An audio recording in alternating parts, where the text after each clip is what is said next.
Today, President Obama made it clear he believes Vladimir Putin ordered a plot to break into Democratic Party computers with the intent of throwing the election to Donald Trump. Mr. Obama said he warned Putin during this summit meeting in September that Russia must not attempt to hack into any systems for counting votes. But Mr. Obama said there is no evidence that they did that. But in a news conference, the president said the Russians did hack into the Democratic National Committee and the emails of Hillary Clinton's campaign chairman.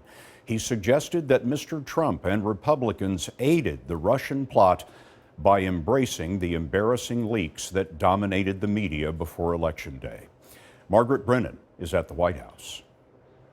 Not much happens in Russia without Vladimir Putin.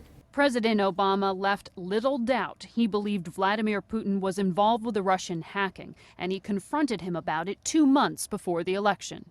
In early September, when I saw President Putin in China, I felt that the most effective way to ensure that that didn't happen was to talk to him directly and tell him to cut it out, and there were going to be some serious consequences if he didn't.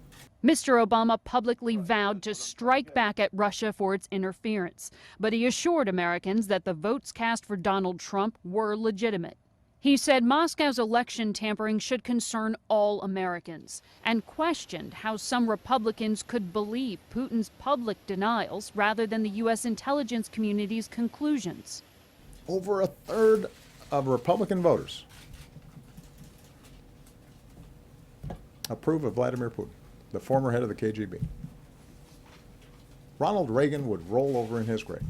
Mr. Obama also said Putin has blood on his hands for the atrocities in Syria and blamed Russia and Iran for keeping the brutal dictator Bashar al-Assad in power. Yet the president acknowledged the images of suffering children in Aleppo do haunt him, and he feels responsible for failing to stop it.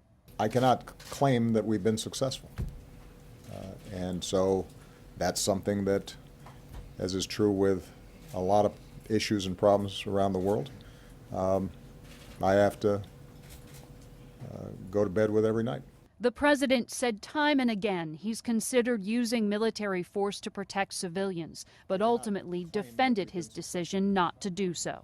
Unless we were all in and willing to take over Syria, we were going to have problems. And that everything else was tempting because we wanted to do something and it sounded like the right thing to do, but it was going to be impossible to do this on the cheap. As the president left the podium, he was asked if this was his very last news conference. He paused, said he'd have to think about it, and said he really enjoyed today's session. Scott. Margaret Brennan for us. Margaret, thank you.